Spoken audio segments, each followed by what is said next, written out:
Hola, les damos la bienvenida a un nuevo video de elementos de programación.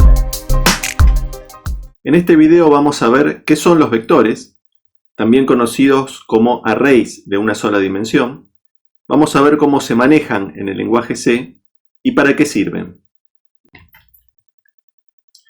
Un vector es una colección de variables del mismo tipo, referenciadas todas con un nombre en común. Por ejemplo, si declaramos este vector del tipo de datos entero, le ponemos un identificador que en este caso se llama vec, y entre corchetes ponemos la cantidad de elementos que queremos que tenga ese vector. O sea que queremos una colección de 10 variables del tipo entera, todas referenciadas con el nombre vec. ¿Qué crea esto? Nos crea en memoria, una a continuación de la otra, espacio para guardar 10 variables del tipo entero, todas referenciadas con el nombre vec. Pero el nombre del vector, el identificador del vector, en realidad lo que contiene es la dirección de memoria de donde comienza el primer dato. Y el resto de los datos se acomodan uno a continuación del otro, en memoria consecutiva. A las variables que guardan una dirección de memoria se las conoce con el nombre de punteros, porque se dice que apuntan o referencian a otra área de memoria. Un vector es un puntero porque tiene una dirección de memoria, pero es un puntero estático, que quiere decir que una vez que se asignó la memoria y esta variable apunta al inicio de ese vector, no se puede cambiar la dirección de memoria que guarda. Entonces es un vector estático. Entonces, como dijimos recién, cuando se declara un vector, las variables se crean en memoria consecutiva. Entonces, si yo declaro un vector vec que tiene una dirección de memoria, por ejemplo 1000, considerando una dirección de memoria ficticia, ya que las direcciones de memoria ocupan distintos según la arquitectura del procesador y se expresan con números en hexadecimal. Pero acá pongamos para simplificar que la primera variable comienza en la dirección 1000. Entonces, la segunda variable va a comenzar en la posición 1004. ¿Por qué? Porque este vector, en el ejemplo que estábamos haciendo, era un vector de enteros. Cada variable entera ocupa 4 bytes. La siguiente va a estar en la 1008 y así sucesivamente. Entonces, para acceder a cada una de las variables de la colección, lo que hay que hacer es desplazarse una cierta cantidad de bytes a partir de la dirección de inicio. Si la dirección de inicio es 1000 y quiero acceder a la primera variable, no me tengo que desplazar nada porque arranca en la dirección 1000. Ahora, para ir a la segunda variable de esa colección, me tengo que desplazar 4 bytes para saltear el primer número y llegar al segundo.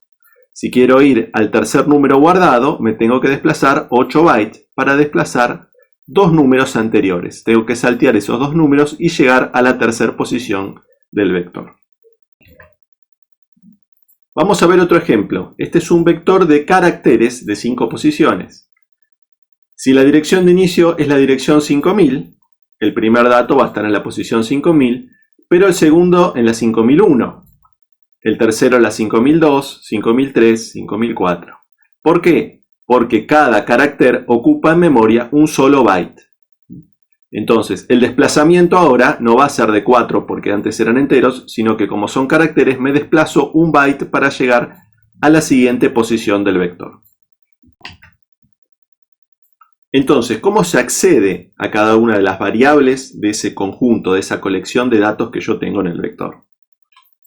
Bueno, mediante un subíndice que va desde 0 a la cantidad de variables del vector menos 1.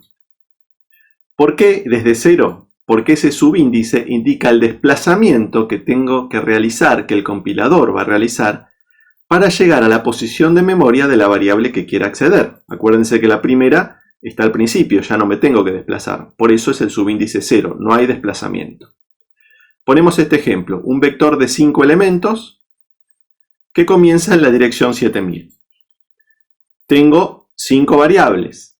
El primer dato va a estar en la posición BI sub 0. El segundo en la posición BI sub 1.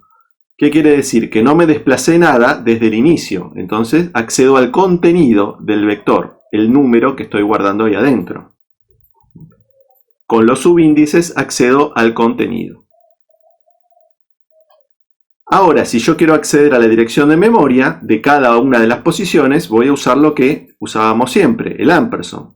Dirección de memoria del vector sub 0, que en este caso va a coincidir con la dirección de inicio del vector. Entonces, como llegué 7000, que era la dirección de inicio del vector, más 0, que es lo que me indica el subíndice. No tengo desplazamiento. Ese 0 lo tengo que multiplicar por la cantidad de bytes que ocupa el tipo de dato que estoy guardando. Entonces 0 por 4 bytes, porque es entero, me da 0. La dirección de la primera variable está en la posición 7000. Vamos a ver la segunda. La segunda variable, b sub i, bi sub 1, arranca desplazado una posición desde el inicio del vector. La dirección de memoria la calculo como 7000, que es la dirección de inicio, más 1, que es ese desplazamiento, por 4, que es la cantidad de bytes que ocupa. Entonces, la segunda dirección va a estar en la 7004. Y así puedo ir calculando el resto. bi sub 2, multiplico el subíndice por la cantidad de bytes de los enteros y obtengo la dirección, 7008. Y así sucesivamente con todos los datos del vector. Entonces, en forma genérica, la dirección de memoria del vector sub n está dado por la dirección de inicio del vector más ese subíndice n multiplicado por la cantidad de bytes del tipo de datos. En este caso eran enteros, multiplicamos por 4. En el caso anterior eran char, multiplicábamos por 1. Vamos ahora entonces a ver un ejemplo donde ingreso a un vector 5 números y luego los muestro. Vamos a empezar por el diagrama. Primero declaramos el vector de 5 enteros, de 5 posiciones, y una variable entera que nos va a servir para el ciclo for, para ir recorriendo cada una de las posiciones de ese vector.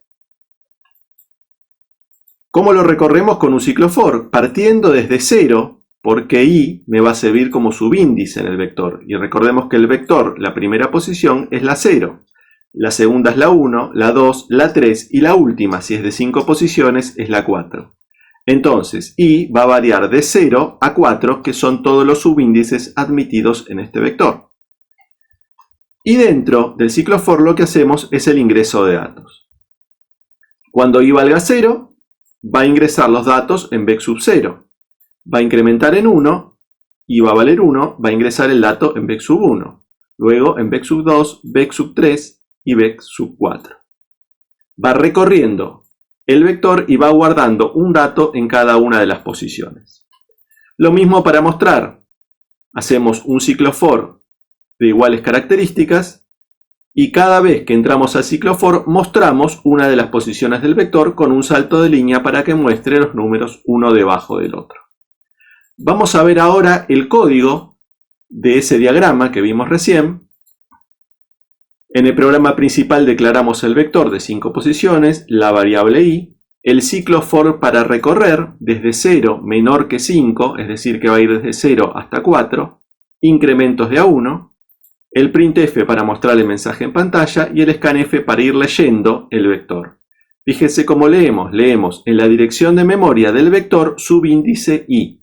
Porque se va leyendo de a uno en uno los datos. No puedo guardar los datos todos juntos en el vector. Voy guardando cada uno de los enteros, cada uno en una posición del vector.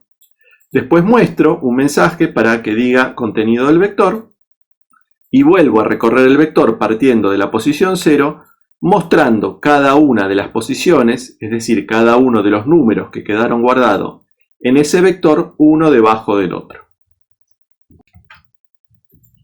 Vamos ahora a hacer el seguimiento de este programa para que quede claro cómo funciona exactamente la carga y mostrar los datos desde el vector.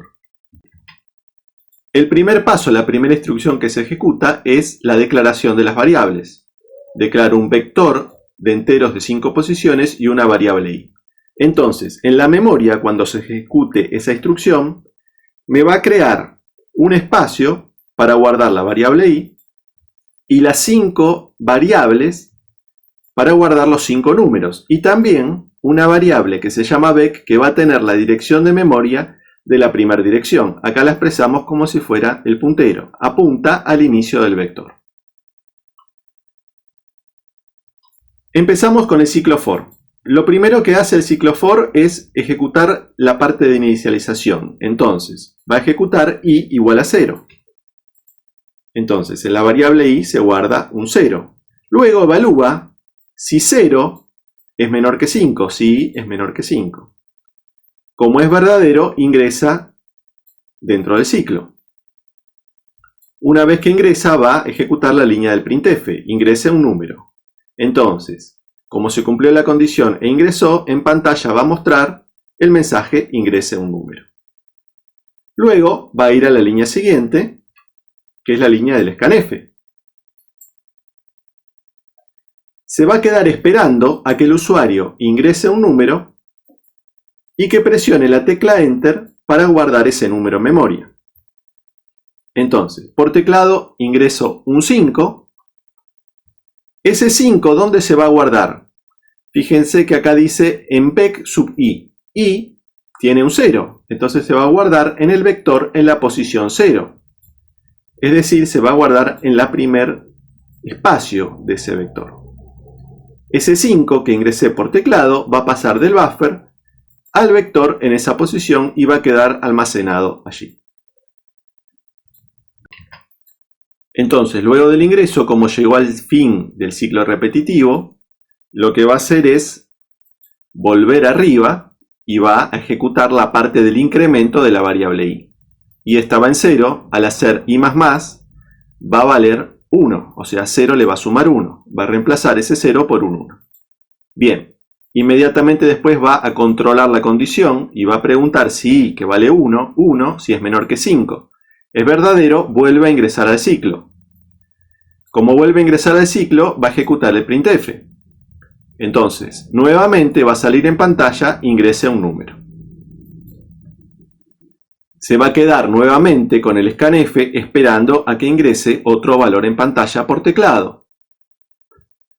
Vuelvo a ingresar otro número por teclado, por ejemplo, en este caso, el número 10. ¿Dónde se va a guardar ese número 10? En vector sub i, y vale 1. Entonces, va a apuntar a la posición sub 1 del vector, que es el segundo dato que vamos a tener. Ese 10 que ingresamos por teclado pasa del buffer al vector en la posición correspondiente y se guarda allí.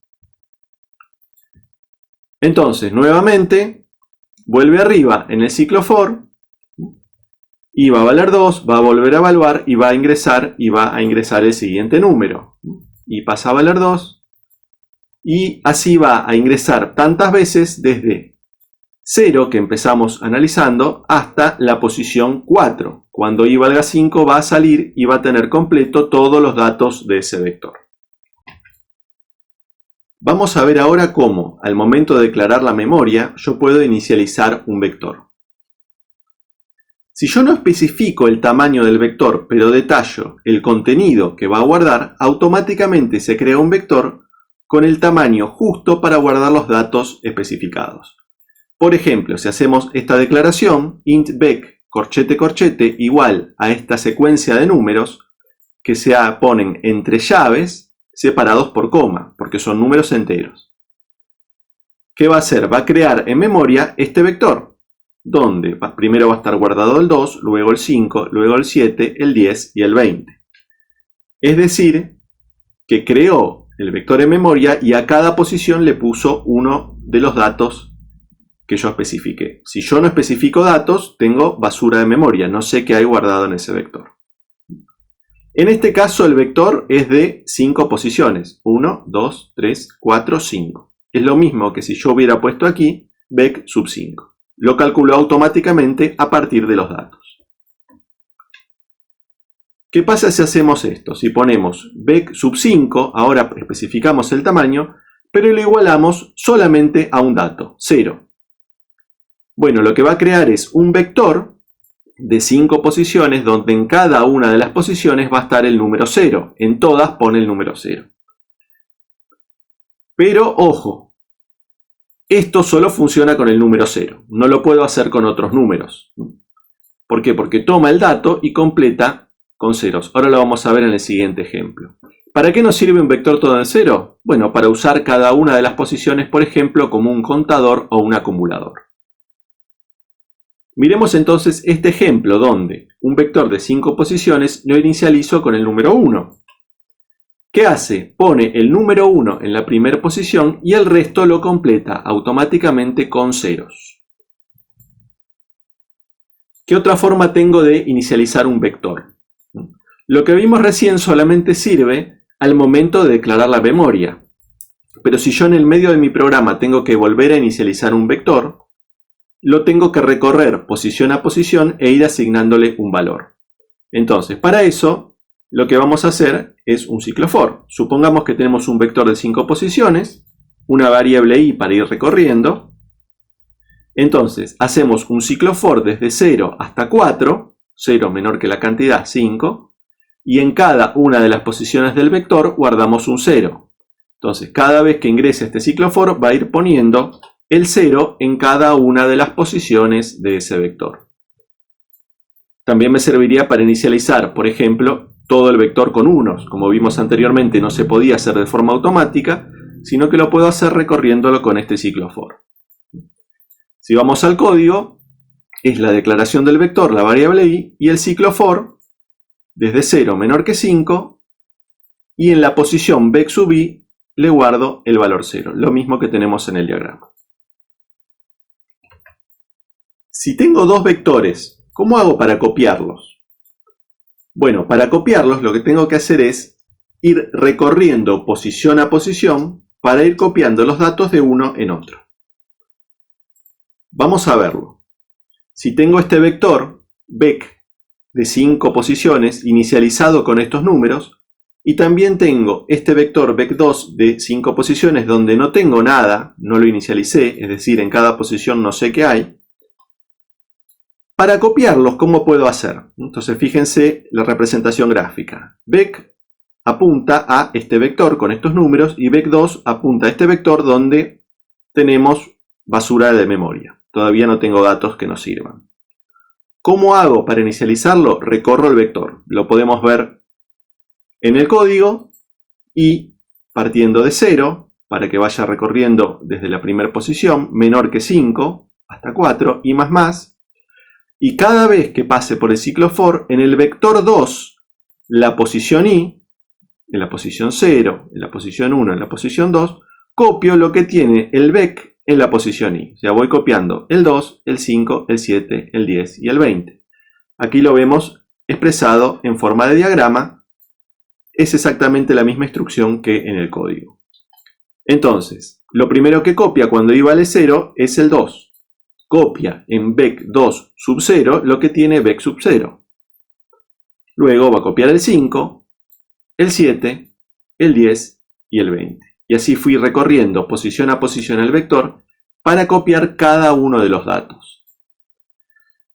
Pero ¿por qué no puedo hacer esto? A ver, miremos este código. Si declaro el vector nuevamente con estos datos inicializados y un vector 2, ¿por qué no puedo hacer directamente vec2 es igual a vec? Bueno, esto no se puede hacer porque recordemos que el nombre del vector en realidad es una dirección de memoria. Es la dirección de donde empiezan los datos. Y dijimos que era un puntero era donde se guardaba una dirección de memoria, estático. Es decir, que no le puedo cambiar el valor. Si yo quisiera hacer vec2 igual a vec, estaría tratando de cambiarle la dirección de memoria que tiene guardada vec. Y además no estaría duplicando los datos, si me dejara hacerlo, sino que haría que los dos apunten a la misma área de memoria. Entonces esto no se puede hacer, me da un error. Vamos a ver ahora qué pasa cuando desde el programa principal o desde otra función se envía como argumento un vector a la función. Nosotros dijimos que el nombre del vector lo que guarda es la dirección de memoria de inicio. Entonces, al pasar vec a una función, lo que se envía es esa dirección de memoria de inicio. Se copia ese número, esa dirección viaja a la memoria de la función. Como argumento viaja el 5000, que lo recibe el parámetro b, y ahí se va a copiar ese número, esa dirección de memoria, ese 5000. Se va a copiar dentro de la función. Es decir, que en la función va a existir también un puntero, pero ese puntero va a apuntar ¿a dónde? Tiene el mismo número que él tiene el programa principal. Es decir, que va a apuntar a la memoria del programa principal. ¿Qué nos quiere decir esto? Que cuando yo acceda al vector desde la función y haga vector sub 0, en realidad voy a estar accediendo al número que está guardado en el programa principal, que fue en este caso el que lo invocó. Es decir, que paso una dirección de memoria y tengo una referencia en la función al dato que está guardado en el programa principal. Se puede conocer esto también como pasaje por referencia, pero en realidad lo que se está copiando es la dirección de memoria. También hace una copia de la dirección de memoria. Pero como esa dirección está en el programa principal, se dice que se referencia al dato guardado en esta área de memoria.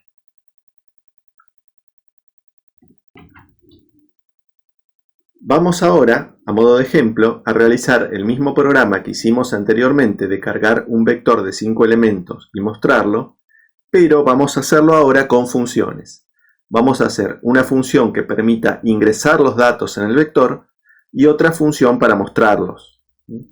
Las funciones las vamos a hacer de forma genérica para que la misma función que usemos en este ejemplo de 5 lo podamos reutilizar con vectores de un tamaño más grande. Entonces la función de carga y la función mostrar nos va a servir para un vector de 5 elementos o para vectores de mayor tamaño, siempre que sean del mismo tipo de dato.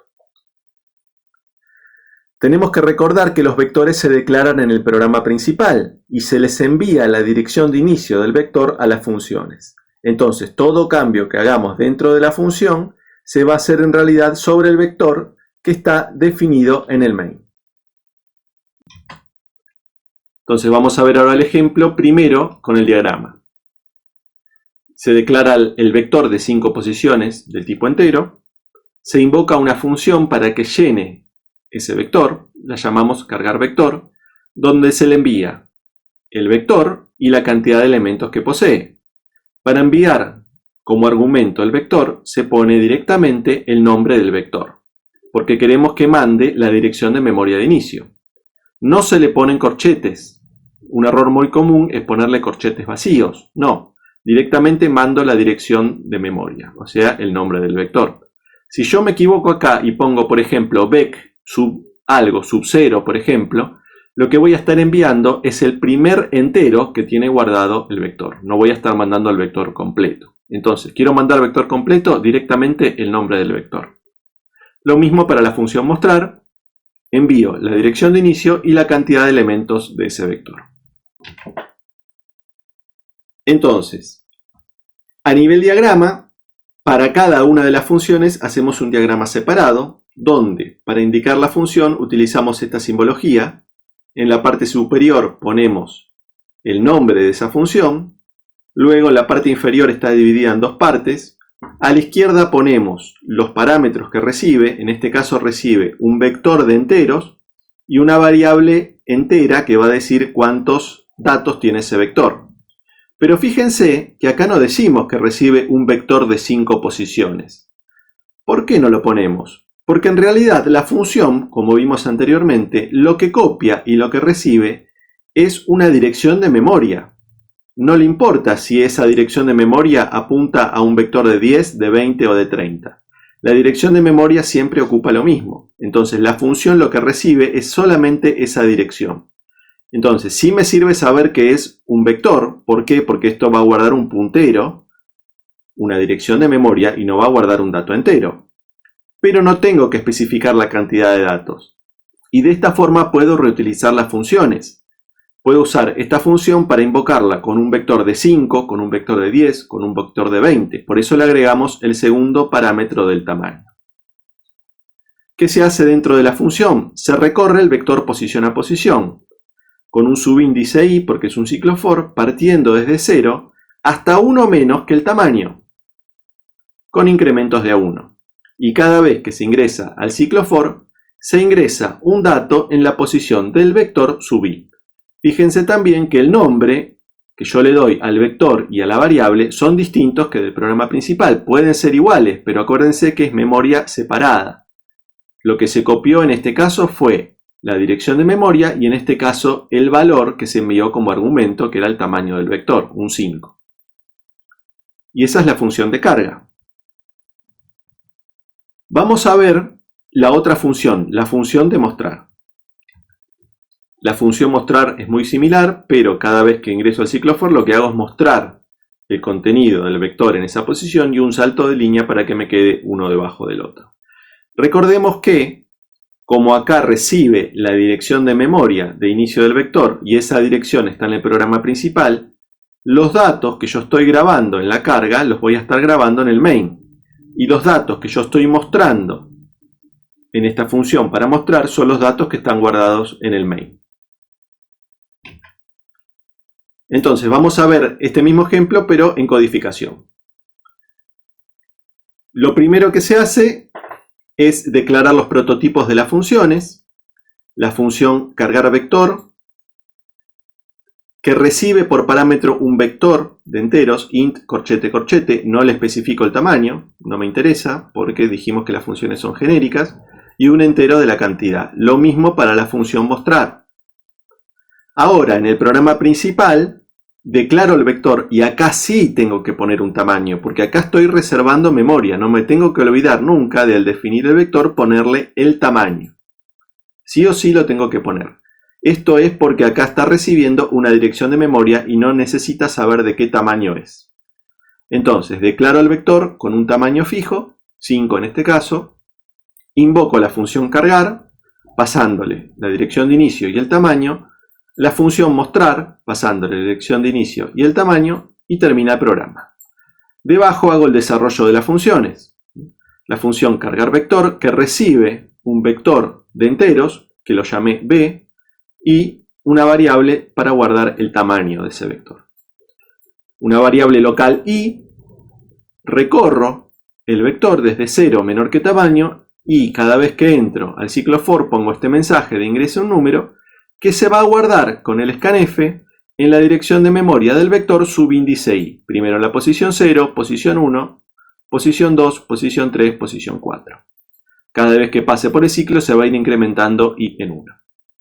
Lo mismo para la función mostrar. Recorre, partiendo desde 0 menor que el tamaño, y va mostrando cada una de las posiciones de ese vector.